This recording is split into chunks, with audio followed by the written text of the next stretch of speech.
संत रामपाल जी महाराज एक ऐसे महान संत जिन्होंने अपनी सतभक्ति, तत्व ज्ञान, करुणा और सेवा के बल पर समाज में नई मिसाल कायम की है। संत रामपाल जी महाराज की अगुवाई में उनके सभी सतलोक आश्रमों से समाज कल्याण के अद्भुत कार्यों ने समाज को सुनहरे भविष्य की एक नई उम्मीद दिखाई है।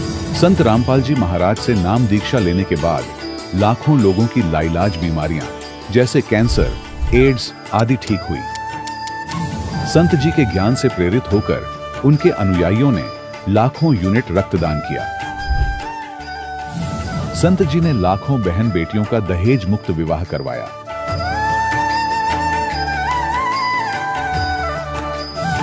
संत जी ने लाखों लोगों का नशा छुड़वाया, करोड़ों उजड़े परिवार बसे। संत जी के आश्रमों में समागम के दौरान निःशुल्क नेत्र चिकित्सा, दंत चिकित्सा प्रदान की जाती है।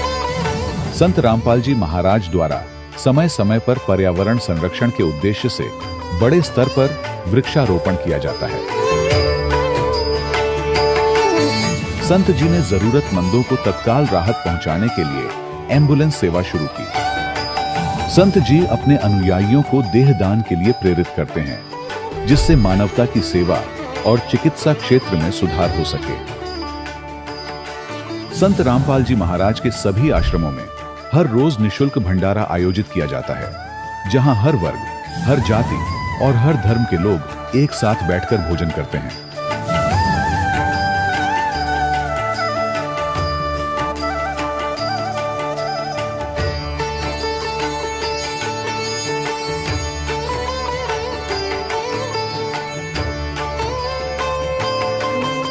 संत रामपाल जी महाराज की अन्नपूर्णा मुहिम ने गरीब और बेसहारा लोगों के जीवन में एक नई ऊर्जा और उम्मीद को जन्म दिया है।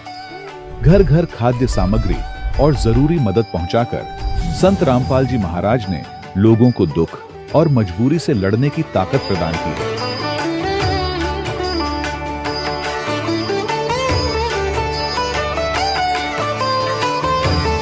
संत रामपाल जी महाराज द्वारा गरीब लोगों के लिए घर बनवाने का अद्भुत कार्य एक ऐसी मिसाल कायम कर रहा है जो सदियों सदियों संत जी की उदारता और दया भावना के तौर पर जाना जाएगा।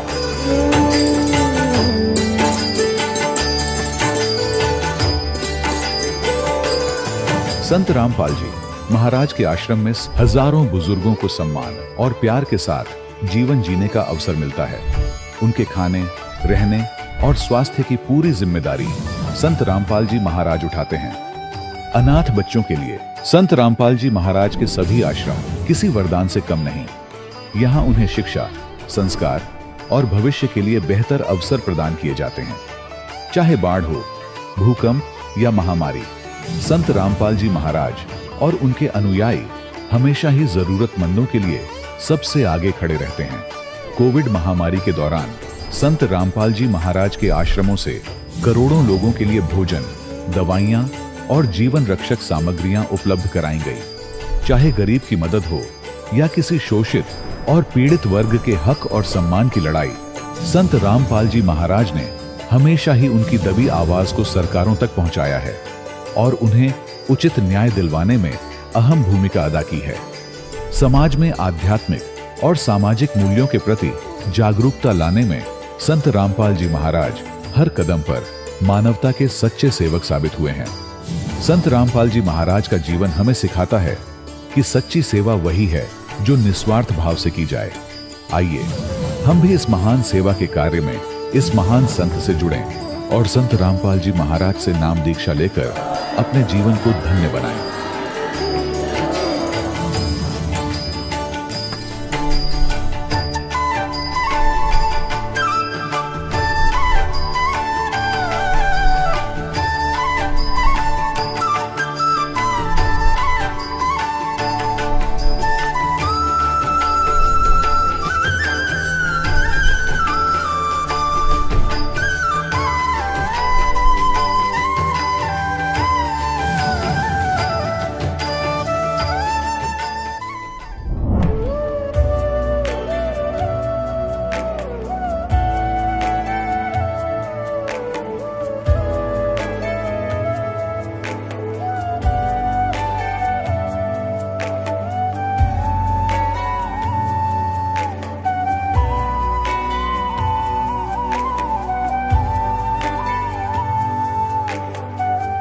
गीता में अर्जुन को स्वयं भगवान कह रहे हैं कि उस परमेश्वर की शरण में जा, उसके लिए उन संतों के पास जा जो तत्वदर्शी हो।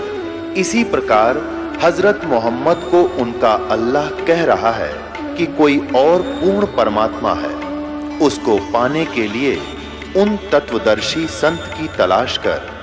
वो प्रभु कौन है, ये जानने के लिए कृपया अवश्य सुनिए जगत गुरु तत्वदर्शी संत रामपाल जी महाराज के अमृत वचन। सत्साहिब दर्शकों, मनुष्य अपने कष्टों का निवारण करवाने के लिए कभी देवी देवताओं के दरवाजे खटखटाता है तो कभी धर्म गुरुओं के, लेकिन अक्सर उन्हें निराशा ही हाथ लगती है।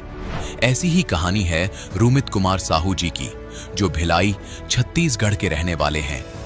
रूमित जी पहले सभी देवी देवताओं की पूजा किया करते थे और इन्होंने दामाखेड़ा कबीर पंथ से भी नाम दीक्षा ली हुई थी।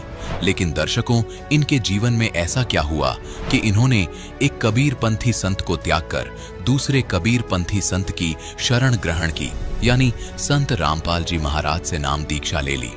आइए जानते हैं रूमित जी की कहानी उन्हीं की जुबानी। नमस्कार सर। नमस्कार सर। सर, क्या नाम है आपका? मेरा नाम रूमित कुमार साहू है। मैं भिलाई, जिला दुर्ग, छत्तीसगढ़ से आया हूँ। रूमित कुमार जी, संत रामपाल जी महाराज से आप कब जुड़े? बंदी छोड़ जगत गुरु तत्वदर्शी संत रामपाल जी महाराज जी ने मुझे अपनी शरण में 12 फरवरी 2013 में लिया था। रूमित कुमार जी, क्या काम करते हैं आप? Sir, currently I am working as assistant professor at university and मैं एक रिसर्च स्कॉलर भी हूँ। गवर्नमेंट यूनिवर्सिटी से मेरी पीएचडी वर्क भी चल रही है। सर, संत रामपाल जी महाराज से नाम दीक्षा लेने से पहले आप क्या भक्ति साधनाएं करते थे? सर, इसके बारे में तो मैं आपको थोड़ा विस्तार से बताना चाहूँगा कि भक्ति साधना ऐसी थी सर कि मन में एक चाहत ही, या एक बोले तड़प बोलते हैं, जैसे परमात्मा जो है सदगुरु रामपाल जी महाराज सत्संग में बताते हैं कि हमें जो मनुष्य जन्म मिला हुआ है उसमें हमें किसी न किसी भक्ति की चाह रहती है। तो उसी के तहत कहिए जो हम भक्ति करते थे, तो हमारे घर में हम कबीरपंथ से बिलोंग करते थे, तो वहाँ पे दामाखेड़ा वाले भी हो गए, अभिलाष दास जी जो पारकी संत जिनको बोलते हैं, उनसे भी हमारे घर में आना जाना रहता था, हमारे घर में वो रुकते थे। तो मैं ये सोचता था कि यार ऐसी भक्ति कैसे हो सकती है जिसमें हमें मोक्ष मिलेगा। तो सर, इसी चक्कर में मेरी मम्मी, हमारे घर में बहुत अच्छा भक्ति का माहौल था, मेरे पिताजी भी थे, मेरी माता जी, हम लोग हर हफ्ते आस्था चैनल ये सब में कोई भी भागवत कथा आती थी उसको भी सुनते थे। देवकीनंदन ठाकुर जी हो गए, किरीट महाराज जी हो गए, मोरारी बापू जी की राम कथा हो गई। तो ये सब सुनने के साथ हमको ये तो पता चलता था कि कोई एक ऐसी स्थान है, शाश्वत स्थान है, जहाँ पे हम पहुँच सकते हैं, जिसके बाद इस 84 लाख योनियों से हम मुक्ति पा सकते हैं। तो वो मुक्ति कैसे मिलेगी? इसी फेर में सर हमारे साथ ऐसा हुआ कि हमारे एक फूफा जी हैं, वो उन्होंने बताया कि आसाराम बापू जी रायपुर में आ रहे हैं, नाम दीक्षा सेंटर है, मतलब वहाँ पे एक विधि होगी, उसके हिसाब से बच्चे और सभी लोगों को नाम मिलता है। तो सर वहाँ पे हमको सरस्वती मंत्र मिला, क्योंकि वो एक ऑप्शन दे देते हैं, 7 मंत्र रहता है जिसमें आप कोई भी एक मंत्र चूज़ कर सकते हैं। तो मैंने उनकी भी साधना की, 3 साल 3.5 साल हुए, उसको भी मैंने साधना की। उसके बाद मैं फिर दादा भगवान फाउंडेशन है जो अहमदाबाद में है, वहाँ पे निरुमा हैं और दीपक भाई हैं, उनसे भी हमने वहाँ से भी ज्ञान लिया, वहाँ पे मैंने किया 2-2.5 साल। बट सर वो जो एक अल्टीमेट क्वेश्चन था ना कि मोक्ष कैसे मिलेगा, उन्होंने ये तो बता दिया कि हम जगत में कैसे रहें, जगत में हमें कैसा व्यवहार करना चाहिए, वो तो हमें समझा चुके थे, पर हमें ये समझ में नहीं आ रहा था कि हम एक्चुअली करें क्या जिससे हमें मोक्ष मिल जाए। तो सर ये तो था, ये मेरा साइड बाय साइड चल रहा था, बट मन में ऐसा लगता था कि नहीं, मुझे हनुमान जी भी पसंद थे तो मैं उनकी भी भक्ति करता था। ऐसा नहीं कि मैं सिर्फ अट्रैक्ट था, मुझे लगता था कि नहीं, मुझे कुछ ना कुछ तो करना है। और इसी चक्कर में मैं, मतलब आप समझ लीजिए कि मैं सोमवार को शिव जी के भी व्रत रख लेता था, कभी कभी एकादशी आया तो कृष्ण जी के भी रख लेता था, मंगलवार तो फिक्स था हनुमान जी के नाम से, और गुरुवार को साईं बाबा के यहाँ, मतलब कॉलेज से जैसे ही मैं घर आता था तो शाम वाली आरती या सुबह वाली आरती मैं अटेंड करता था। और वहाँ मेरी एक प्रैक्टिस थी कि वहाँ जो गर्भगृह होता है वहाँ पे मैं बैठ जाता था साधना लगाने के लिए, कि अगर आप हैं मालिक, मतलब आप कहीं भी हैं इस दुनिया में, कहीं भी हैं, तो मैं इतना भटक रहा हूँ, मतलब मेरे को क्वेश्चन का आंसर क्यों नहीं मिल रहा है, मतलब मैं बचपन से हूँ, कोई विकार भी नहीं दे रखे हैं, जबकि मैं उस टाइम इंजीनियरिंग का स्टूडेंट भी था। तो ऐसे ही करते करते मैंने साधना की, और एक दिन ऐसा आया कि जब मैं इंजीनियरिंग के वर्ष में जब पढ़ाई कर रहा था, तो मेरी माता जी को 6 महीने हुए थे, चैनल में उन्होंने सत्संग देखना प्रारंभ किया था जगत गुरु तत्वदर्शी संत रामपाल जी महाराज जी के। तो मेरी मम्मी ने बताया कि बेटा एक ऐसा सत्संग भी आ रहा है जिसमें वो पुस्तक खोल खोल के बता रहे हैं शास्त्रों से भी, उससे भी। सदगुरु रामपाल जी महाराज, यहाँ मैं बताना चाहूँगा कि जो मैं परमात्मा बोल रहा हूँ वो कबीर साहब जी के रूप में वर्तमान समय में जगत गुरु तत्वदर्शी संत रामपाल जी महाराज जी आए हुए हैं। उन्हीं के दया से मैंने वो सत्संग सुना। उस समय मैं ज़्यादा मतलब उनसे अट्रैक्ट नहीं हुआ था, मतलब मुझे उतना इंटरेस्ट नहीं आया था। तो हुआ क्या कि मम्मी ने मुझे बताया, बेटा देखो तुम इतनी व्रत साधना करते हो, तो इसमें लिखा है कि अध्याय 6 के श्लोक नंबर 16 में बताया है कि व्रत उपास नहीं करना चाहिए। और गुरुजी का मैंने सत्संग सुना तो उसमें मैंने देखा कि वो बोलते हैं कि अगर आप व्रत उपास करते हो, अगर किसी के पिताजी हैं, तो क्यों चाहेगा कि उनका बेटा भूखे रहे, नंगे पाँव पहाड़ी चढ़े, कठोर साधना करे। तो ऐसा कोई पिताजी नहीं चाहेगा। मैं बोला बात तो एकदम सही है। अट्रैक्ट किया मुझे ये पॉइंट कि भाई व्रत उपास भी करना जरूरी नहीं है, उसके बगैर भी भक्ति हो सकती है। फिर उन्होंने, सर ऐसा हुआ कि एक प्रमाण क्या, हम तो एक प्रमाण सोचते हैं और किसी के पीछे चल देते हैं, उन्होंने तो 100 प्रमाण दे के रखे हुए हैं। तो सर ऐसा करते हुए क्या होता है कि एक दिन हमारी मम्मी ने ऑर्डर कर दिया SMS करके ज्ञान गंगा पुस्तक घर में आती है। और संयोग ऐसा बनता है सर कि मैं ऐसे तो पुस्तक पढ़ता नहीं था क्योंकि मैं एक एवरेज स्टूडेंट था, बट मैंने सिर्फ उसकी भूमिका पढ़ी और उसमें एक सृष्टि रचना है पृष्ठ नंबर 22 में। तो मैंने बोला यार इसमें लिखा क्या है, पहले किसी बुक का एक सिलेबस पढ़ते हैं। तो मैंने पढ़ते हुए देखा तो मुझे बहुत सारे क्वेश्चन के आंसर मिल गए उसमें। तो फिर मम्मी और हमारे नाना जी भी उसी समय मरणासन स्थिति में थे, तो उनके साथ प्रेरणा हुई, हम लोग सब बरवाल आ गए 2013 में। और आश्रम में जब हम एंट्री लेते हैं तो मतलब ऐसा लगता है कि 9 बज गया, क्योंकि मैंने पहले भी कई आश्रम में जा चुका हूँ। मेरी नानी जी राधा स्वामी पंथ में थी, तो वहाँ जब मैं जाता था तो वहाँ पे भी प्रसाद के लिए पैसे लिए जाते थे, दादा भगवान में भी पैसे लिए जाते थे, आसाराम बापू जी के यहाँ भी माला लेने के लिए भी 5 रुपये देना पड़ता था, मतलब पूरा टोटल कॉस्ट बैठता था उसमें। पर सदगुरु रामपाल जी महाराज जी के आश्रम में जैसे ही हम एंटर किए, मतलब वहाँ पे ऐसी व्यवस्था थी भगत जी, मैंने आज तक कभी ऐसी व्यवस्था नहीं देखी है। इतनी साफ़ सफाई, इतना बड़ा पंडाल, मैट्रेस का हमको सोचा कुछ बुकिंग करानी पड़ती होगी, जबकि वहाँ पे सर हम पहुँचे थे रात के 10 बजे और हमें पूरी सुविधा दी गई सतलोक आश्रम बरवाला में। सर मैंने संत रामपाल जी महाराज जी से 12 फरवरी 2013 को नाम दीक्षा ली थी। सर संत रामपाल जी महाराज से नाम दीक्षा लेने के बाद श्रद्धालुओं को बहुत लाभ होते हैं, तो क्या आपके साथ भी कुछ ऐसा हुआ?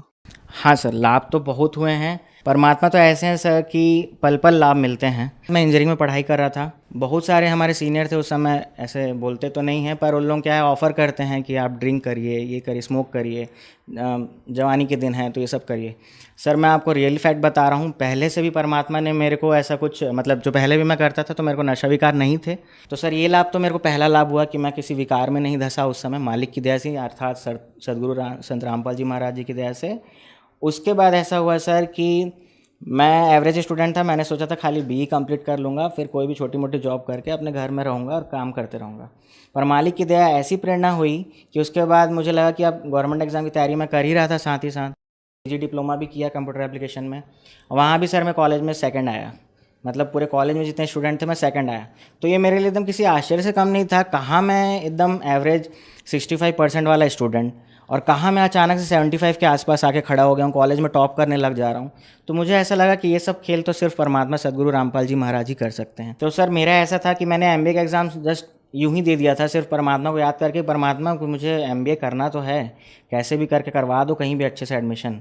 तो परमात्मा की दया से पहली काउंसलिंग में मुझे कॉलेज मिल गया, पहले सीट में मुझे मिल गया वहाँ पे, पहले बैच में, पहली काउंसलिंग में। तो वहाँ पे मैंने जब लिया subject master of business administration बोलते हैं, उसमें 2 स्पेशलाइजेशन थे मेरे, marketing and human resource. College का नाम sir Bhilai institute of technology Durg है और वो सेंट्रल इंडिया का टॉप रैंक 5 नंबर पे आता है, ऐसा एक सेंटर है। और वो सेल्फ फाइनेंस इंस्टीट्यूट है, जिसको आप सर सर्च करेंगे तो आपको ईजिली उसके बारे में डिटेल्स मिल जाएगी, BIT दुर्ग के नाम से। तो सर वहाँ पर मैंने MBA किया। MBA करने के बाद सर वहाँ पे ऐसे ही होता है कि मतलब मैं कुछ करता नहीं था, बस क्लास में जाता था, परमात्मा का नाम लेता था और ऐसी प्रेरणा हुई थी कि मैं 1 ही महीने में अपने अध्यापकों का एकदम प्रिय छात्र बन गया था। मुझे नहीं पता कि कहाँ से मैं इतना हो गया था, जबकि कोई मेरे 10-12 के परसेंटेज पूछता तो यार ये तो एवरेज स्टूडेंट है, क्या मतलब है, इसको कोई बोल्ड वोल्डनेस नहीं है। पर मेरे जो टीचर्स थे, मेरे मेंटर्स थे, फैकल्टी थे, वो सब मुझे लाइक करने लगे थे। और उसके बाद तो सर एक सिलसिला ही चालू हो गया, हर महीने कोई कॉम्पिटिशन होती थी, उसमें अरे किसी को नहीं भेजना है, रोमित को भेज दो। रोमित को भेज दो, इंग्लिश डिबेट है चाहे कुछ भी है या क्विज कंपटीशन है वो कर दो। ऑटोमेटिक सर वहाँ पे अगर होता भी था स्क्रीनिंग तो उसमें मेरा सिलेक्शन हो जाता था। और इसी के फलस्वरूप सर लास्ट ईयर में यूनिवर्सिटी कंपटीशन हुई थी, उसमें मुझे ही भेजा गया था बिना स्क्रीन किए हुए। और सर मालिक की इतनी बड़ी दया थी बंदी छोड़ परमात्मा की कि मतलब मैं वहाँ पे फर्स्ट आया था और यूनिवर्सिटी लेवल पे मैंने फर्स्ट आया और सब तो इतने खुश हुए थे। उसी के साथ मुझे बेस्ट स्टूडेंट का भी अवार्ड मिला वहाँ पे। सर ये फ़ायदे थे। और एक फ़ायदा और मैं आपको बताना चाहूँगा, सभी लोगों का मूल उद्देश्य होता है कि भाई हम इतनी महंगी डिग्री कर रहे हैं MBA, तो हमें कुछ लाभ मिले, लाभ अर्थात हमें जॉब मिल जाए लास्ट में। तो सर ऐसा हुआ कि उस साल हमारे कैंपस में उतनी कंपनियां नहीं आई थी, तो हम लोग ने क्या किया था कि पूल कैंपस होता है सर एक, जिसमें हम जाते हैं, डिफरेंट कॉलेजेस के स्टूडेंट्स आते हैं, तो वहाँ पे हमें कैंपस सिलेक्शन के लिए फ़ाइट करना होता है। तो मेरा एप्टी रीजनिंग राउंड भी बढ़िया गया और सर लास्ट में ऐसा हुआ कि मेरे पास 3 ऑफ़र लेटर थे। मालिक की दया से मेरे हाथ में ऑप्शन थे कि मुझे कौन सा जॉब चूज़ करना है। तो सर ये फ़ायदे थे। और वर्तमान में तो मैं PhD कर ही रहा हूँ, क्योंकि वो भी मेरा फर्स्ट राउंड में नेट क्वालिफाइड हूँ सर। मैं असिस्टेंट प्रोफेसर के लिए मैं नेट क्वालिफाइड हूँ। ये भी मालिक की दया से हुई है। जैसे ही मैंने नौकरी के साथ साथ मैंने वो एग्ज़ाम क्लियर किया ना, तो सब लोग बोलते कोचिंग करनी पड़ेगी, पैसे देने पड़ेंगे, स्टडी में। मैंने सर वो जॉब की है, मैंने MNC कंपनी है जिसका हेडक्वार्टर टेक्सास अमेरिका में है और रायपुर ब्रांच में मैंने उसका काम किया है एज अ रिसर्च एनालिस्ट। तो वहाँ पे मैं काम करते करते मेरे पास जितना समय बन पड़ता था, मालिक की वजह से मैंने वो एग्ज़ाम भी क्वालिफाई कर लिया एक अटेम्प्ट में। और उसके बाद मुझे प्रोफेसरशिप के लिए खुद से कॉल आने लग गए। तो सर वर्तमान में मैं असिस्टेंट प्रोफेसर भी हूँ और मैं गवर्नमेंट यूनिवर्सिटी में PhD स्कॉलर भी हूँ। सर एक और लाभ मैं आपको बताना चाहूँगा, जो प्रमुख लाभ है मेरा, शायद मैं आज आपके सामने ये इंटरव्यू भी नहीं दे पा रहा होता, क्योंकि मेरे साथ ऐसा होता, मैं सुबह गाड़ी से जा रहा था और सडन पता नहीं कैसे एक गाड़ी वाले ने ओवरटेक किया और मैं थोड़ा सा डिसबैलेंस हो गया और वहाँ पे थोड़ी सी रेती पड़ी हुई थी, तो मेरी गाड़ी एकदम स्किड खा गई। और वो हाईवे था सर, रायपुर जाने वाली हाईवे। तो वहाँ पे क्या होता है कि मैं जैसे ही जाता हूँ तो उसमें गिर जाता हूँ और वहाँ पे एक मील का पत्थर है और जस्ट मैं उसके पहले पता नहीं मैं कैसे गिरा हूँ, परमात्मा बंदी छोड़ सदगुरु रामपाल जी महाराज जी ने दया करी कि मुझे चेहरे, छाती, कहीं पे भी कोई चोट नहीं हुआ, सिर्फ मेरे पाँव के नीचे हिस्से में ही सिर्फ चोट आई थी। और डॉक्टर ने बोला कि आपका तो सिर्फ एक ही स्टिच में काम हो गया ना, तो आप जिस हिसाब से आप गिरे हो उससे तो आपके सिर में भी बहुत चोट आनी थी। और मैं जानता हूँ, मेरे परमात्मा जानते हैं कि उस दिन शायद मेरी मृत्यु हो जानी थी, क्योंकि अगर मैं सिर के बल लगा टकराता उस पत्थर से तो शायद बहुत सीरियस इंजरी होती। और सर एक वर्तमान में अभी इसी साल की बात है, मेरे हाथ में अकड़न हो गई थी, मतलब सॉर्ट ऑफ कि जैसे मैं कुछ कर ही नहीं पा रहा, मतलब ऐसी हालत हो गई थी सर कि मैं ग्लास भी नहीं उठा पाता था, पानी के लिए, खाना खाने के लिए भी दिक्कत हो रही थी। और उसी सब महीने में मेरे एग्ज़ाम अनाउंस होने वाले थे, PhD की जो कोर्स वर्क एग्ज़ाम होती है वो अनाउंस होने वाली थी। तो मैंने सोचा कि अब कैसे दूंगा एग्ज़ाम, तो मैंने सोचा कि अभी मैं कहीं जाना भी नहीं चाहता और कहीं मैं जा भी नहीं सकता, लॉकडाउन लगा हुआ और रेड जोन में थे। मैंने परमात्मा से दंडवत की, जोत जलाई और बोला परमात्मा देखो, मैं तो किसी डॉक्टर को नहीं जानता, आप ही हमारे लिए सबसे बड़े डॉक्टर हो, और जब आपके हाथ में मैंने अपनी गाड़ी सौंप दी है तो फिर मुझे और किसी पे भरोसा भी नहीं है। मगर जी वो दिन था और उसी हफ्ते में 3-4 दिन बाद ऐसा हुआ कि मतलब मैं हाथ मेरे प्रॉपर चलने लग गया, मैंने राइटिंग प्रैक्टिस की, मैं लिख भी पा रहा था। और उसके अगले हफ्ते क्या होता है कि वो एग्ज़ाम भी पोस्टपोन हो जाता है। संत रामपाल जी महाराज जी ने मुझे फिट भी कर दिया और बाद में फिर वो भी हो गया। रोमित जी, जो दर्शक आज आपको देख रहे हैं, खासकर युवा पीढ़ी को आप क्या कहना चाहेंगे? सर संदेश जो है वो तो सिर्फ परमात्मा देते हैं, मैं तो सिर्फ उनका दास हूँ, कुत्ता हूँ बस उनकी तरफ से। तो मैं बस हाथ जोड़ के इतना करबद्ध निवेदन करता हूँ आप सभी से कि मेरे ही कुछ दोस्तों ने कहा था मुझे कि रोमित, ये जो उम्र है, मतलब जो इसमें हम लोग जी रहे हैं अभी, ये सिर्फ मौज मस्ती करने के लिए है, भक्ति तो हम लोग बुढ़ापे में देखेंगे। तो बुढ़ापे में देखेंगे ऐसा बोलते थे, बट हम लोग क्योंकि भागवत कथा भी सुनते थे, जो भी चीज़ था, तो उसमें बोलता है कि कोई उम्र नहीं होती। यजुर्वेद में भी लिखा है कि 3 वर्ष के बच्चे को भी नाम दीक्षा दिला के उसको भी भक्ति साधना में लगा देना चाहिए। तो सर मेरा ये संदेश है युवा वर्ग से कि एक बार निष्पक्ष भाव से हाथ जोड़ की विनती है आपसे कि एक बार आप कृपया करके 2 पुस्तकें हैं जो आपको कहीं भी इजीली अवेलेबल हो जाएंगी, ज्ञान गंगा और जीने की राह। जिस भी लैंग्वेज में आपको मंगाना है, 18 डिफरेंट लैंग्वेजेस में वो बुक अवेलेबल है ज्ञान गंगा।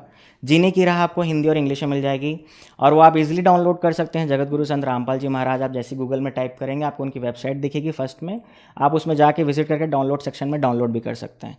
तो मेरा सिर्फ यही है, क्योंकि मुझे भी जब पहली बार मैंने सुना था तो थोड़ा सा धक्का लगा था, बट पढ़ा मैंने और बाद में जाना, तब जाके मैंने इस भक्ति किया। संत रामपाल जी महाराज से नाम दीक्षा कैसे ली जा सकती है? सर नाम दीक्षा लेना बहुत ही ईजी है it's not difficult to take this नाम दीक्षा, because in India various centers across 500 plus centers, वहाँ पे आप जाके कॉन्टैक्ट नंबर है सर, जिस भी चैनल में आप देखेंगे 13 चैनल में आते हैं, नीचे एक येलो लाइन फ्लैश हो रही होगी, उसमें आपको डिफरेंट कॉन्टैक्ट नंबर दिखेंगे। उस कॉन्टैक्ट नंबर में आप अपने एरिया का पिन कोड और अपना एरिया बताइए, वहाँ के जो नियरेस्ट नाम दीक्षा सेंटर होगा वो उसका आपका एड्रेस वहाँ के कोऑर्डिनेटर आपको दे देंगे। तो सर ये चीज़ है। दूसरा, आप किसी भी सोशल मीडिया प्लेटफॉर्म में जुड़े हों, फेसबुक, ट्विटर, लिंक्डइन हो गया, या फिर आपका ये जो इंस्टा हो गई, जितने भी हम ऐप यूज़ करते हैं उसमें भी आप जाके इनके संत रामपाल जी महाराज जी का ट्वीट करेंगे तो वहाँ पे आपको डिफरेंट चैनल मिलेंगे, सत्संग मिलेंगे, उसके थ्रू भी आप नाम दीक्षा के लिए अप्रोच कर सकते हैं। धन्यवाद सर। धन्यवाद। दर्शकों, अभी आपने सुने संत रामपाल जी महाराज से दीक्षा प्राप्त करके सुखी हुए भक्त के अनुभव। अब देखिए जगत गुरु तत्वदर्शी संत रामपाल जी महाराज के मंगल प्रवचन। जिसको परब्रह्म भी कहते हैं, ब्रह्म से नेक्स्ट ब्रह्म, पर माने दूसरा, और सरपुरुष ये ब्रह्म है। इनकी कितनी प्रभुता है। यह सरपुरुष जिसको सरब्रह्म भी कहते हैं, संतों ने इसको काल ज्योत स्वरूपी निरंजन भी कहा है। ये केवल 21 ब्रह्मांड का प्रभु है, स्वामी है। और अक्षर पुरुष ये 7 संघ ब्रह्मांड का स्वामी है, केवल इतना ही। और परम अक्षर पुरुष गीता अध्याय नंबर 15 के श्लोक नंबर 16 और 17 में 3 पुरुष हैं। सरपुरुष अक्षर पुरुष ये तो 16वें श्लोक में बता दिए। और ये भी नासवान, इनके अंतर्गत जितने प्राणी वो भी नासवान, उनके भी स्थूल शरीर सबका नाश होता है। जीवात्मा तो सबकी अमर है, गधे कुत्ते की भी अमर है। फिर 17वें श्लोक में गया 15वें अध्याय के कि उत्तम पुरुष है तू अन्य परमात्मा उदारत है, ये लोक तरम अविश्य विवर्ती अवैश्वर है। वो उत्तम पुरुष यानी पुरुषोत्तम, वो पुरुषोत्तम तो कोई और है जो तीनों लोकों में प्रवेश करके और सबका धारण पोषण करता है, जो परमात्मा कहलाता है, जो वास्तव में अविनाशी है। गीता ज्ञानदाता कहता है कि वो है पुरुषोत्तम, इन दोनों से अन्य है। अब यहाँ पुण्यात्मा 15वें अध्याय के 18वें श्लोक में ये विचलित कर देंगे अज्ञानी आपको। ये कहेंगे कि खुद कह रहा गीता ज्ञानदाता कि मैं लोक वेद में पुरुषोत्तम प्रसिद्ध हूं। वो यहां ये कहना चाहता है कि मेरे अंतर्गत जितने भी प्राणी आते हैं 21 ब्रह्मांड में, उनसे मैं उत्तम हूं, उनसे श्रेष्ठ हूं, उनसे हर तरह से मैं उच्च हूं, शक्ति में भी उच्च हूं। जैसे गीता अध्याय नंबर 7 के श्लोक नंबर 1 से लेकर 10 तक ये स्पष्ट कहता है, बलवानों का बल में हूं, बुद्धिमानों की बुद्धि में हूं। तो ये जो इसके अंतर्गत है उन पर लागू है। ये कहता है इस लोक वेद में, लोक वेद माने दंत कथा, सुने सुनाए ज्ञान के आधार से जो इस लोक में चल रहा है, जो ज्ञान, उसके आधार से मैं पुरुषोत्तम प्रसिद्ध हो रहा हूं, इसलिए क्योंकि मैं मेरे अंतर्गत जितने प्राणी हैं उन तक श्रेष्ठ हूं। लेकिन 15वें अध्याय के 17वें श्लोक में इसने स्पष्ट ही कर दिया कि उत्तम पुरुष है तू अन्य। उत्तम पुरुष माने पुरुषोत्तम, वो तो कोई और है। और उसको तत्वदर्शी संत बताएंगे। और वो तीनों लोकों में प्रवेश करके सबका धारण पोषण करता है। वो अविनाशी भगवान है, अपनाती हुई जन्म मृत्यु बताता है, और वास्तव में वो परमात्मा कहलाता है। परमात्मा का अर्थ होता है श्रेष्ठ आत्मा, जो दुख नहीं देवा, केवल सुख सुख देता है। तो ये सुख सागर है परमात्मा। कबीर जी अमर पुरुष, सत्य पुरुष, परम अक्षर पुरुष। तो यहाँ गीता अध्याय नंबर 8 के श्लोक नंबर 5 और 7 में गीता ज्ञानदाता कहता है कि मेरी साधना कर। 8वें अध्याय के 13वें श्लोक में इसने बता दिया मेरा तो ओम एक अक्षर है, नथिंग एल्स। और इसकी भक्ति करने से ओम से मिलने वाली परम गति मिलेगी। वो क्या मिलेगी? ब्रह्म लोक जाएगा। 8वें अध्याय के 16वें श्लोक में लिखा है ब्रह्म लोक में गए हुए प्राणी भी जन्म मृत्यु में आते हैं। तो ये कहता है कि 8वें अध्याय के 5 और 7 में कि मेरी भक्ति करेगा मुझे प्राप्त होगा, लेकिन युद्ध भी करना पड़ेगा। तो जहां युद्ध है वहां शांति कहां? अब फिर ये बताता 17वें अध्याय के 23वें श्लोक में कहा कि सच्चिदानंद घन ब्रह्म यानी परम अक्षर ब्रह्म के पाने का 3 मंत्र का जाप है। ओम तत्सत। ओम तो सरपुरुष का, तत् और सत ये सांकेतिक, इस दास के अतिरिक्त इस विश्व में किसी के पास ये मंत्र नहीं है। परमात्मा की दास दास पर रजा हुई है, ये कोड वर्ड है। तत् है ये सांकेतिक शब्द है, ये अक्षर पुरुष का है। और सत भी सांकेतिक है, ये परम अक्षर पुरुष यानी परम अक्षर ब्रह्म का है। तो यहां स्पष्ट कर दिया कि उस परम अक्षर ब्रह्म के प्राप्ति के लिए 3 मंत्र के जाप की साधना करनी है आपने। साधना अन्य वस्तु होती है, पूजा अन्य होती है। जैसे हमारा इष्ट है जल, हमने जल प्राप्त करना, जल का पता लग गया पृथ्वी के अंदर है, तो हैंड पंप लगाना पड़ता है हैंड पंप, ऊपर फिर उसके पाइप बोकी लगाना, फिर ऊपर मशीन लगाना, हैंड पंप, ये सारी जो व्यवस्था है, ये उपकरण प्रयोग करने पड़ेंगे, साधना करनी पड़ेगी हमने उस उपास्य यानी इष्ट को प्राप्त करने के लिए, जल को प्राप्त करने के लिए। ये मंत्र हमारे पूज्य नहीं है, इन मंत्रों से हमें वो पूज्य वस्तु प्राप्त होगी, ये साधना है, ये मजदूरी है हमारी। तो यहां अभी तक ये कबीर पंथी यहां मार खा गए, इन मंत्रों को इन्होंने अवॉइड कर दिया कि तो काल के मंत्र हैं, ओम भी काल का फलाना। अरे हमने पानी जल प्राप्ति के लिए जो साधना प्रयोग करनी है वो चाहे लोहे की है, तो उस लोहे की वस्तु बिना वो जल ना मिल रहा है। इसी प्रकार ये जो मंत्र हैं ये अभी तक किसी का समझ में नहीं आए थे, उन महापुरुषों ने छोड़कर जिनको भगवान मिले। उन्होंने तो स्पष्ट किया है कि वही गुरु पूरा कहा है जो दो अक्षर का भेद बतावे। नानक साहब जी कहते हैं, जय तू पढ़िया पंडित बिन दो अक्षर दो नामा, परमति नानक एक लंघाए जय कर सत समावा। दो अक्षर का तो सतनाम है, एक ये सार नाम है, इनसे हटकर है। ओम और तत् मिलकर सतनाम बनता है दो अक्षर का। इसकी श्वास और उश्वास से साधना करनी होती है, और सत जो है वो सार नाम है, वो अलग है। इन सब की साधना करनी पड़ती है। सत्र में जाके 23वें श्लोक में श्रीमद् भगवद गीता में गीता ज्ञानदाता बता रहा है कि सच्चिदानंद घन ब्रह्म के पाने का केवल ओम तत्सत ये 3 मंत्र के जाप का निर्देश है, नथिंग एल्स, और कोई नहीं। निर्देश माने फाइनल डायरेक्शन, इसके अतिरिक्त कुछ नहीं। अब यहां 8वें अध्याय के 5 और 7 में तो अपने विषय में बता दिया कि मेरी साधना करेगा मुझे प्राप्त होगा, लेकिन युद्ध करना पड़ेगा। तो युद्ध करना जहां पड़ गया वहां शांति कहाँ। फिर 8वें अध्याय के 8, 9, 10 3 मंत्रों में स्पष्ट किया गीता ज्ञानदाता ने कि उस परम अक्षर ब्रह्म की भक्ति करोगे तो उसी के पास जाओगे। उसकी साधना का मंत्र बता ही दिया, वो ओम तत्सत। तत् और सत ये सांकेतिक है, ये खुद नहीं जानता गीता ज्ञानदाता। उसके लिए चौथे अध्याय के 32 और 34 में स्पष्ट कर दिया है मंत्र में कि जो सच्चिदानंद घन ब्रह्म परम अक्षर ब्रह्म स्वयं आते हैं यहाँ पर, वो काल पुरुष, और अपने मुख कमल से यथार्थ ज्ञान और यथार्थ भक्ति विधि बताते हैं। उसके अंदर विस्तार से कही गई है वो धार्मिक अनुष्ठानों की जानकारी, यज्ञों की। यज्ञ माने धार्मिक अनुष्ठान, साधनाएं। उसको जानने के बाद साधक फिर पूर्ण मोक्ष प्राप्त कर जाता है।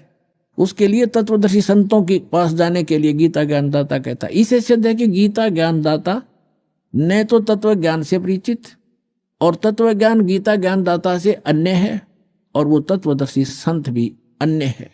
तो वो ये दास है, रामपाल दास, आज विश्व में इस तत्व ज्ञान से परिचित।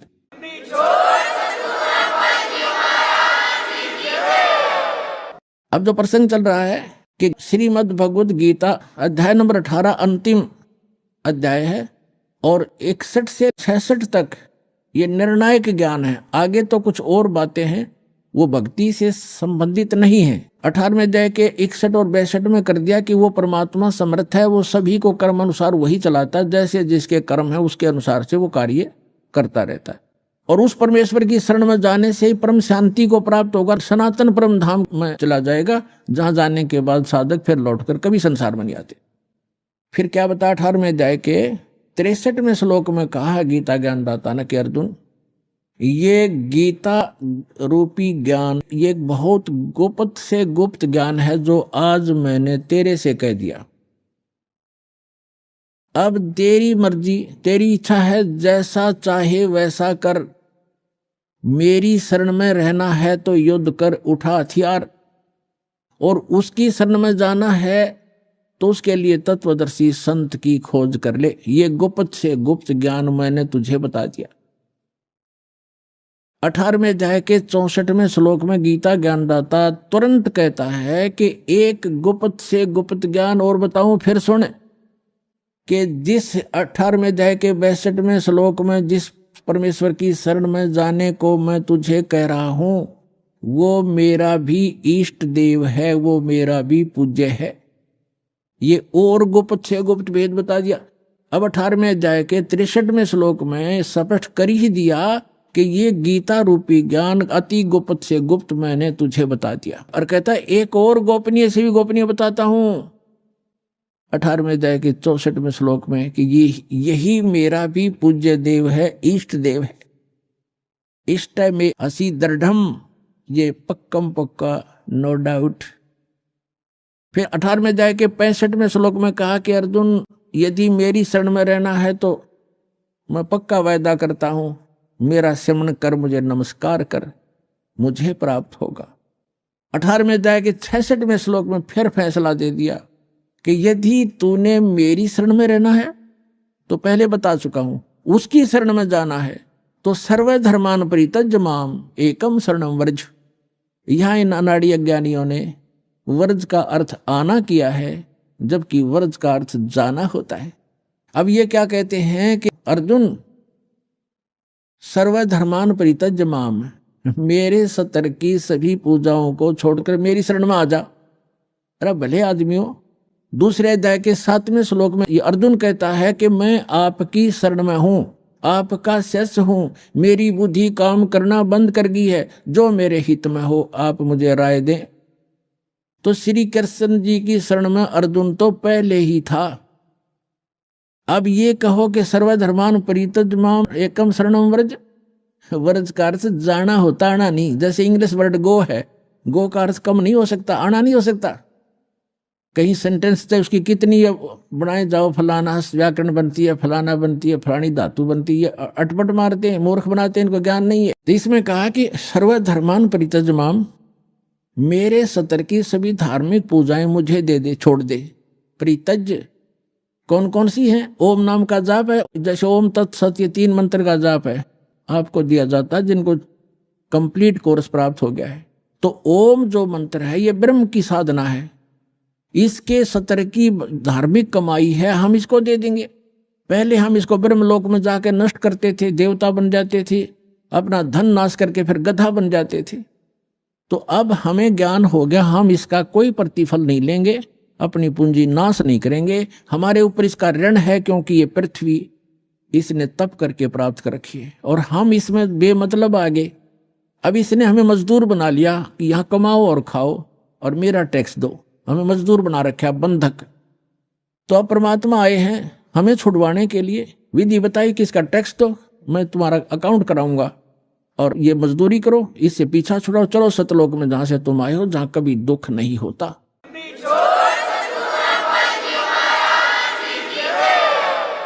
तो हम क्या करेंगे? सर्वधर्मान परित्यज्य माम, इसका विधान है ये खुद कहता है कि मेरे सतर की पूजा मुझे दे दे, इसका प्रतिफल मत ले। और एकम शरणम व्रज, एकम माने अद्वितीय, जिसके बराबर दूसरा ना हो, यानी सर्वशक्तिमान परमात्मा की शरण में जा।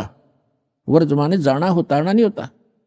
अहम तवा सर्व पापे भो मोक्षामि मा शुच। अब ये कहता फिर मैं तुझे सब पापों से मुक्त कर दूंगा, तू चिंता मत कर, आपे कर देगा। जब हम इसका ऋण दे देंगे, ये मांगे कि हमारे, ये अपने खुश हम अपने खुश। तो जब तक हम ऋणी थे, मजदूर थे इसके, तो ये हमें कोई नाच नचा रहा था, हमने नाचना पड़ा था।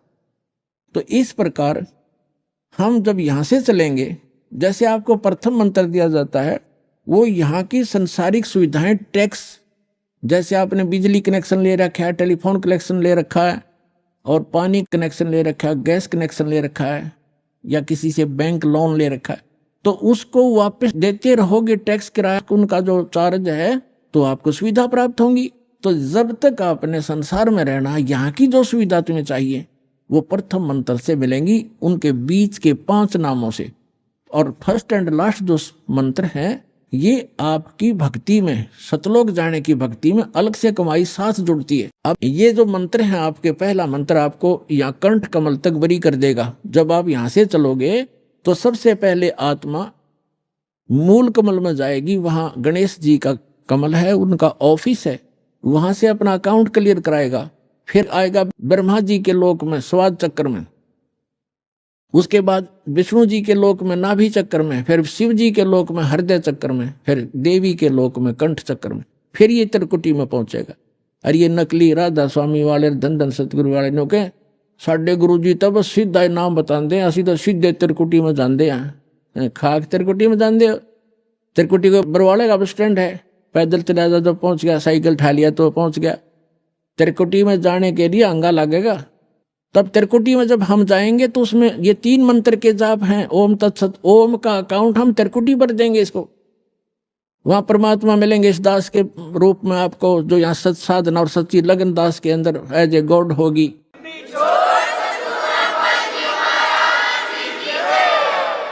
तो उसको लेकर के परमात्मा जाएगा इस धर्मराज के दरबार में, जो यहाँ का न्यायाधीश है, और उसको ये गीता अध्याय नंबर 18 का श्लोक नंबर 66 यानी ये विधान कोड करेगा। ये दास आपका वहां वकील बनेगा।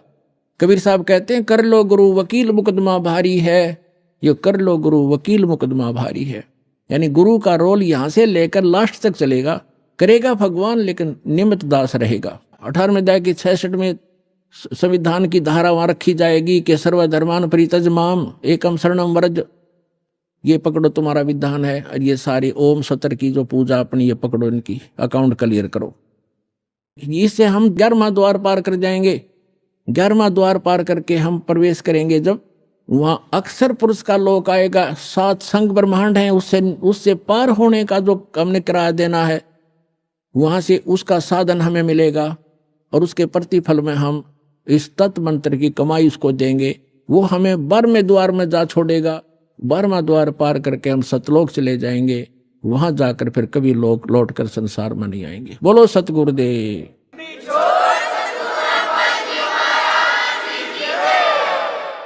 परम पिता परमात्मा पूर्ण ब्रह्म सारी सृष्टि के रचनहार कबीर परमेश्वर जी की असीम रजा से आप सभी पुण्यात्माएं सत्संग सुनने के लिए उपस्थित हुए।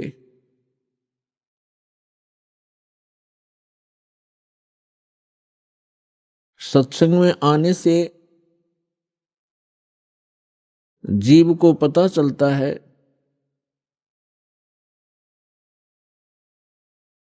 हम कौन हैं, कहां से आए हैं। यहां ये मरने और जीने की व्यवस्था किस कारण से बनी हुई है। इस बात को प्रत्येक प्राणी महसूस करता है। जन्म हुआ अच्छी बात, परिवार हो गया बहुत ही अच्छी बात, पुत्र पुत्री हुए, संपत्ति कोठी बनी, बस क्या कहने। और फिर मृत्यु, ये मृत्यु वाली बात है, ये खटकती है। अब ये मृत्यु जो होती है ये एकदम विपरीत स्थिति है। सारा जीवन संतान के पोषण में, संपत्ति के जोड़ने में, कोठी और महल बनाने में लगा देता है प्राणी। और 1 मिनट के बाद पता नहीं पुत्र की मृत्यु हो जाती है, पुत्री मर जाती है, पुत्र वधू मर जाती है, मां की मृत्यु हो जाती है, परिवार का परिवार भी नाश हो जाता है। तो यहां हमारी बुद्धि कभी नहीं जाती कि ऐसा क्यों हो रहा है। हमने एक ये परंपरा मान ली कि ऐसा होता ही है, ऐसा होता है, सबके साथ हो रहा है, इसलिए दुख तो होता है। लेकिन शेष बचे हुए ये सोचते हैं हम तो अभी कुशल हैं, बस ऐसे हम अटकलबाजी से यहां जी रहे हैं। तो परमात्मा कहते हैं, हमें समझाने के लिए परमात्मा अपने ऊपर ही उदाहरण दे रहे हैं। कबीर परमात्मा जी ये हमारे पिता हैं।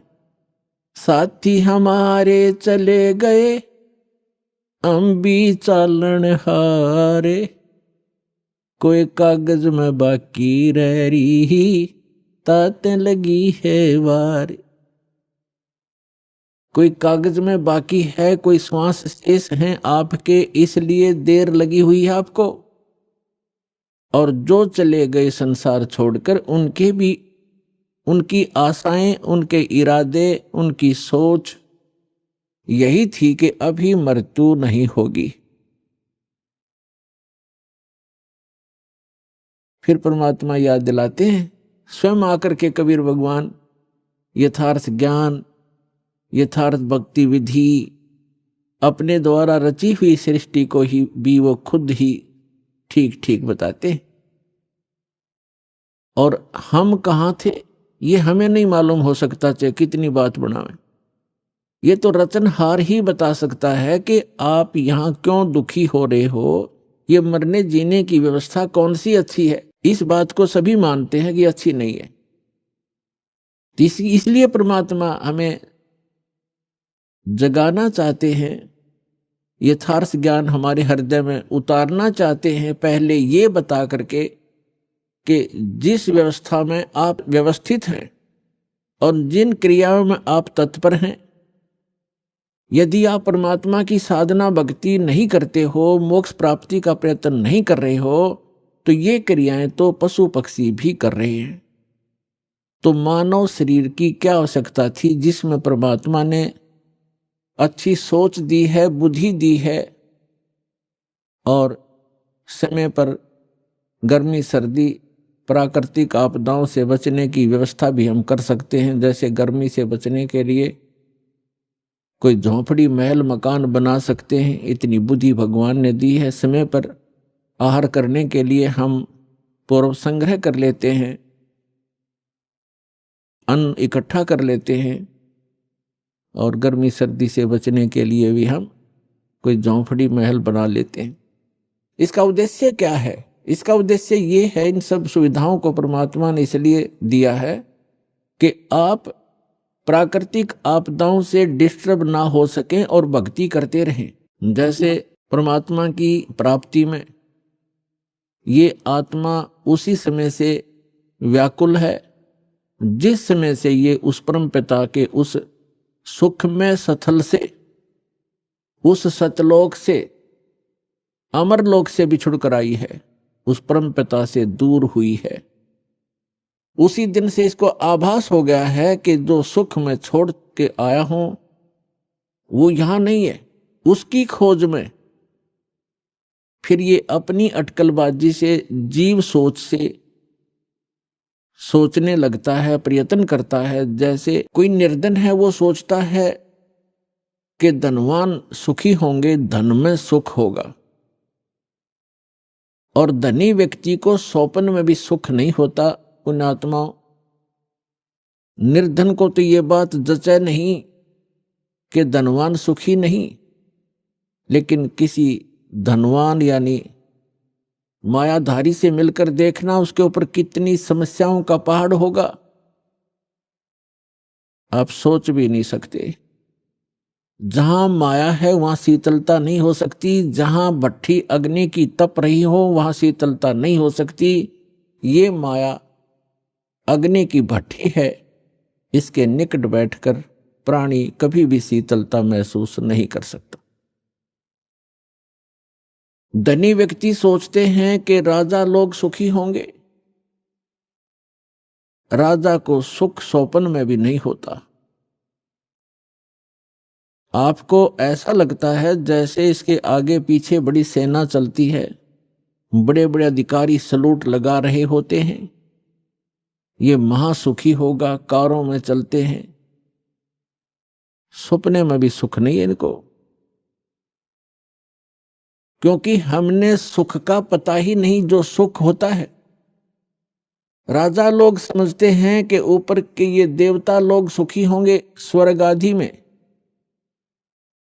स्वर्ग के देवता सोचते हैं इंद्र सुखी होगा, जो देवराज है, देवताओं का राजा है। और देवराज सोचता है कि ब्रह्मा विष्णु महेश सुखी हैं। ब्रह्मा विष्णु महेश कहते हम स्वप्न में भी सुख नहीं हमारे को। आपने भगवान विष्णु की कथा पढ़ी होगी, बहुत बार सुनाई है। देवी भागवत प्रथम स्कंद में खुद स्वीकार करते हैं श्री विष्णु जी, ब्रह्मा जी को बता रहे हैं कि मैं अधिकतर समय में तप करता हूं और तप से अपने बैटरी चार्ज करके सिद्धियां प्राप्त करके फिर राक्षसों के साथ युद्ध करता हूं। कभी मुश्किल से कोई समय मिलता है तो लक्ष्मी के साथ सुखपूर्वक समय बिता पाता हूं। तो खाक सुख है यहां पर। परमात्मा बताते हैं झूठे सुख को सुख कहे, ये मान रहा मन मोद, सकल चबीना काल का, कुछ मुख में कुछ गोद।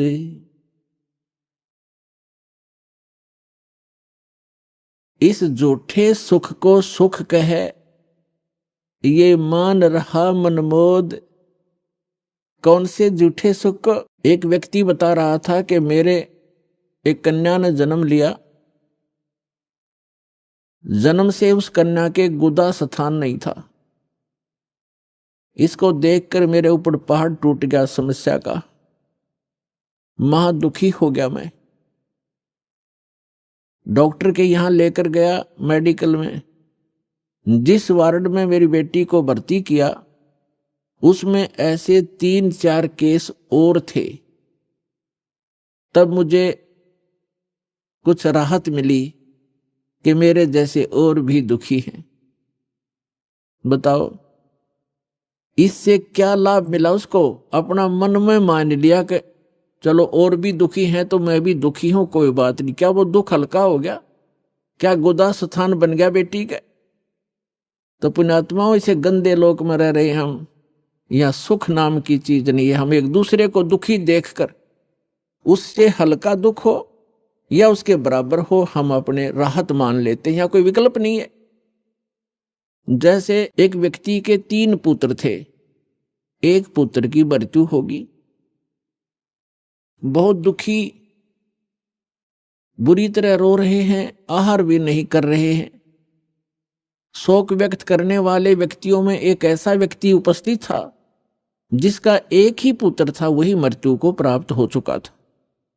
तो सांत्वना देने वालों ने कहा कि देख भाई, यहां तो ऐसा ही है, सभी की मृत्यु होती है, ये तो भगवान हवाला बात है, चिंता मत करो। देखो ये भाई बैठा है, इसको देख कर जी ले, इसका इकलौता पुत्र था, उसी की मृत्यु होगी, ये भी तो अपना समय व्यतीत कर रहा है, धैर्य कर। तो तब उस व्यक्ति को कुछ होशी आई, हाथ मुंह धोए, कुछ देर में खाना भी खा लिया। अब उसने ये सुख मान लिया कि देख इस बेचारे का इकलौता पुत्र था और वो ही मर गया, मृत्यु को प्राप्त हो गया। शुक्र है मेरे तो 3 थे, मेरा तो एक ही मरा है, 2 तो बचे हैं, चले इससे सुख मान लिया। क्या वो बेटा वापस आ गया? तो यहां परमात्मा कहते हैं झूठे सुख को सुख है, ये मान रहा मनमोद, और सकल चबीना काल का, कुछ मुख में कुछ गोद। यहां क्या बताते हैं? भाई तन दर सुखिया कोई न देखा, जो देखा सो दुखिया हो। उदय अस्त की बात करते हैं, मन सबका किया विवेक का हो, सबका किया विवेक का हो। घाटे बाधे सब जग दुखिया, के गृष्टि बैरागी हो। लाभ हानि से सब कोई दुखिया, के गृष्टि बैरागी हो। सुख देव ने दुख के डर से, गर्भ में माया त्यागी हो, गर्भ में माया त्यागी हो। तंदर सुखिया कोई न देखा, जो देखा सो दुखिया हो। उदय अस्त की बात करते हैं, मन सबका किया विवेक का हो, सबका किया विवेक का हो। अभी आपने सुने संत रामपाल जी महाराज के मंगल प्रवचन। आइए अब सुनते हैं संत रामपाल जी महाराज से नाम दीक्षा लेकर सतभक्ति करके अद्भुत लाभ प्राप्त करने वाले अनुयायी के विचार।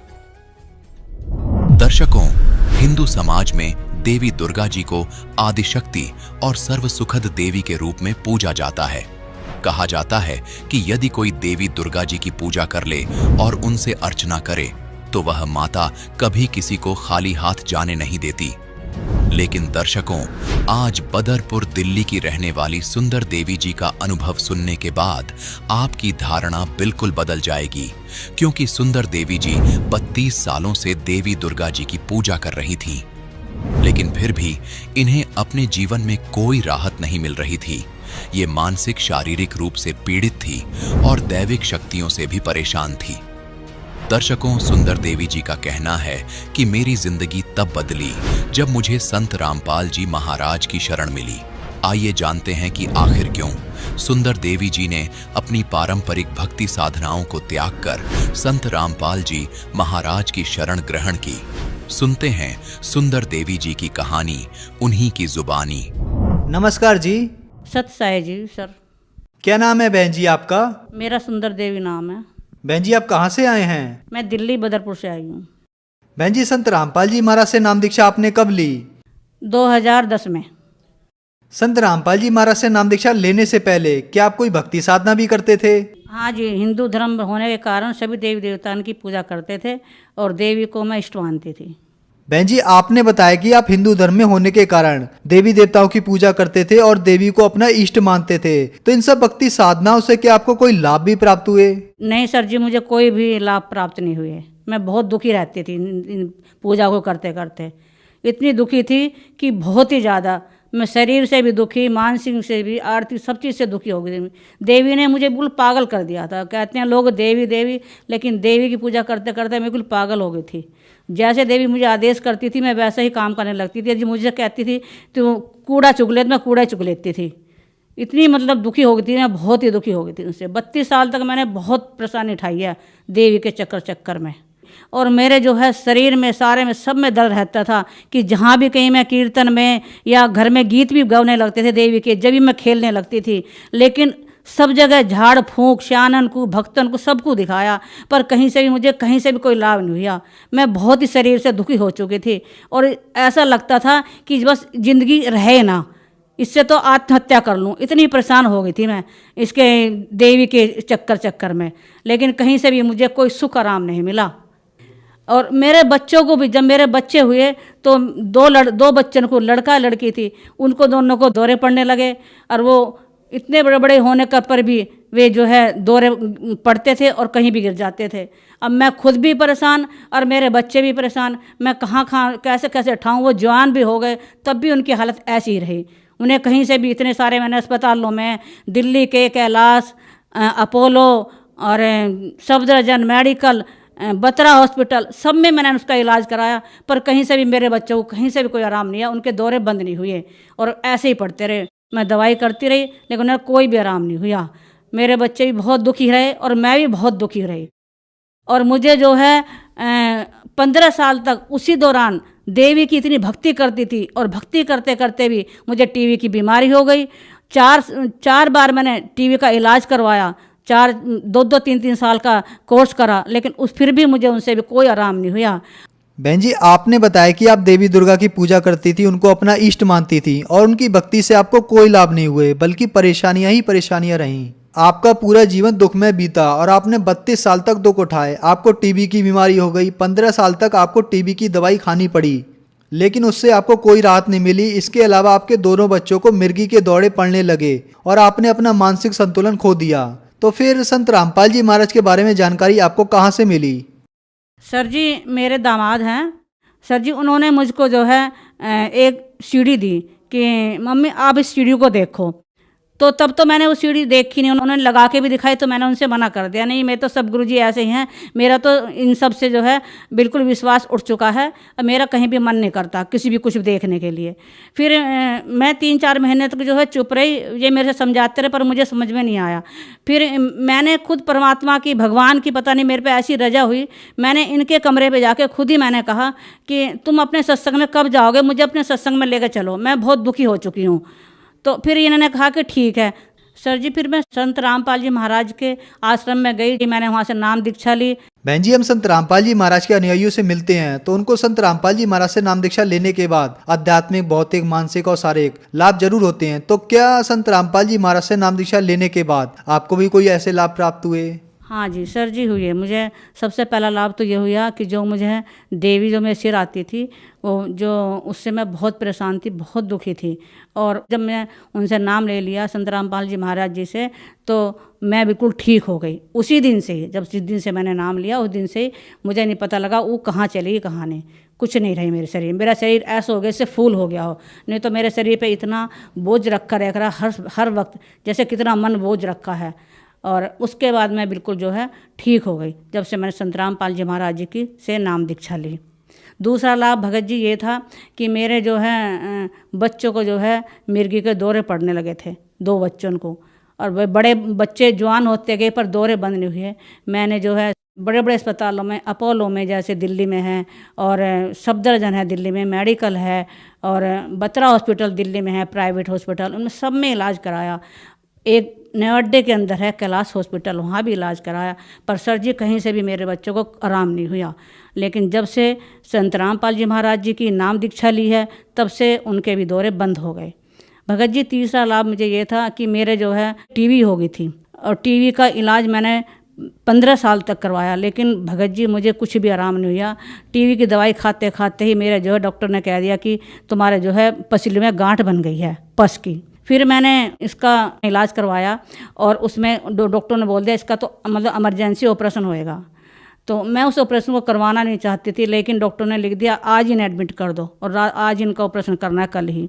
उसके बाद मेरे भगत ने जो है मुझे वहाँ पर एडमिट कर दिया हॉस्पिटल में, और फिर संत रामपाल जी महाराज जी से प्रार्थना लगवाई। तो संत रामपाल जी महाराज जी का यही संदेश आया कि सब कुछ ठीक हो जाएगा। जब जो है मेरा ऑपरेशन हो गया, 30 टाँकों का सर जी मेरा ऑपरेशन हुआ, और संत रामपाल जी महाराज की दया से वो मेरा ऑपरेशन सक्सेसफुल हो गया। और मैं जो है 1 महीने के अंदर अंदर इतना बड़ा ऑपरेशन होने के बावजूद मैं जो है आश्रम पहुंच गई। जब मैं संत रामपाल जी महाराज जी के आश्रम में पहुंची तो गुरुजी से जब मैंने आशीर्वाद लिया तो गुरुजी ने यही कहा कि बेटे तुम्हारी तो मौत थी, लेकिन भगवान ने तुमको जो है सांस दे दी है। तो संत रामपाल जी महाराज की दया से मुझे यहाँ भी जीवन दान मिला। और जो मेरे जो है टीवी की समस्या थी तो वो संत रामपाल जी महाराज जी से नाम दीक्षा लेने के बाद बिल्कुल ख़त्म हो गई, और मैं बिल्कुल ठीक हूँ। इस वक्त मैं बिल्कुल सही हूँ सब हर तरह से। नहीं तो कभी मेरा बीपी हाई, और कभी कुछ बढ़ जाता था, कभी कुछ, कभी सिर में दर्द, कभी पैरों में दर्द, गोड्डों में दर्द इतना रहता था मेरे, बहुत ही ज़्यादा रहता था, मुझे चला भी नहीं जाता था। जब से मैंने नाम दीक्षा लिया अब मैं बिल्कुल हर तरह स्वस्थ दिख रही हूँ। नहीं मेरे से खड़ा नहीं हो जाता था बिल्कुल भी, मैं बहुत परेशान थी। और भगत जी उसके बाद में जो है चौथा लाभ मेरा ये हुआ कि जो है जो घर में जो आर्थिक स्थिति थी वो इतनी मतलब ख़राब हो चुकी थी, क्योंकि जो भी एक तो भगत जी की सरकारी नौकरी थी, लेकिन सरकारी नौकरी का भी ये नहीं पता लगता था पैसा कहाँ जा रहा कहाँ नहीं। जितना पैसा कमाते थे सब डॉक्टरों के जाता था, कई लाख डॉक्टरों के जाते थे। और फिर भी मतलब घर में इतने दुखी थे कि ना तो बच्चों में शांत थी, और ना मुझ में, और ना किसी में, सब घर में क्लेश होता रहता था पैसे के लिए भी। तो इतने दुखी थे, बहुत ही परेशान थे हम। और अब जब से हमने संत रामपाल जी महाराज जी से नाम दीक्षा ली है तब से हम सब बिल्कुल ठीक हैं, बहुत अच्छी तरह से हमारी ज़िंदगी कट रही है, किसी तरह की कोई टेंशन नहीं है। और भगत जी ने भी नाम ले लिया था, उसके बाद भगत जी भी बिल्कुल सही हैं और अच्छी तरह से सब हम भक्ति कर रहे हैं। और संत रामपाल जी महाराज जी की हम पर बहुत अच्छी दया है। बहन जी, संत रामपाल जी महाराज से नाम दीक्षा लेने के बाद आपको बहुत सारे लाभ प्राप्त हुए। आपको जो 32 साल से प्रेत बाधा थी वो भी ठीक हुई। आपको जो 15 साल से टीबी की बीमारी थी वो भी संत रामपाल जी महाराज की कृपा से ठीक हुई। और आपके बच्चों को जो मिर्गी के दौरे आते थे वो भी संत रामपाल जी महाराज से ठीक हुए। और आपके पति को भी संत रामपाल जी महाराज ने बहुत सारे लाभ दिए। संत रामपाल जी महाराज ने आपका जीवन खुशियों से भर दिया। तो जो श्रद्धालु आपको देख रहे हैं और वो भी किसी न किसी बीमारी से ग्रस्त है, उनके लिए आप क्या कहना चाहेंगी? सर जी मैं यही कहना चाहूँगी, जो मेरी तरह से दुखी हैं और जो इस इंटरव्यू को देख रहे हैं संसार के लोग, तो मैं यही कहना चाहूँगी कि जो है संत रामपाल जी महाराज जी से नाम दीक्षा लो और अपना कल्याण कराओ, क्योंकि बिना सही ज्ञान के सिवा और कहीं भी मतलब ये ज्ञान नहीं है। सिर्फ संत रामपाल जी महाराज जी के पास ही ये सच्चा ज्ञान है और समाधान भी है साथ में। बहन जी, संत रामपाल जी महाराज से नाम दीक्षा कैसे ले सकते हैं? संत रामपाल जी महाराज जी से नाम दीक्षा लेने का आजकल गुरुजी ने बहुत ही आसान रास्ता बना दिया है कि हर स्टेट में और हर जगह पे देश विदेशों तक भी नामदान सेंटर खोल दिए गए हैं और अनेकों मतलब चैनलों पे गुरुजी का जो है सत्संग आता है। उसके नीचे एक पीली पट्टी चलती है, उसमें जो है कॉन्टेक्ट नंबर होते हैं।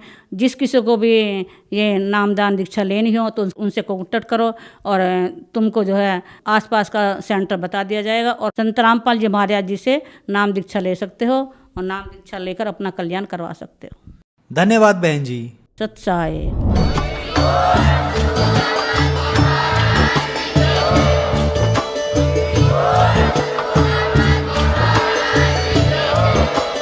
आप सुन रहे थे जगत गुरु तत्वदर्शी संत रामपाल जी महाराज जी के मंगल प्रवचन। अधिक जानकारी के लिए विजिट कीजिए हमारी वेबसाइट www.jagatgururampalji.org। संत रामपाल जी महाराज जी के शुभ आशीर्वाद से पूरे विश्व भर में 500 से भी ज्यादा नाम दीक्षा केंद्र हैं, जिन पर संत रामपाल जी महाराज जी द्वारा ऑनलाइन निशुल्क नाम दीक्षा दी जा रही है। अपने नजदीकी नाम दीक्षा केंद्र का पता करने के लिए संपर्क करें 8222880541।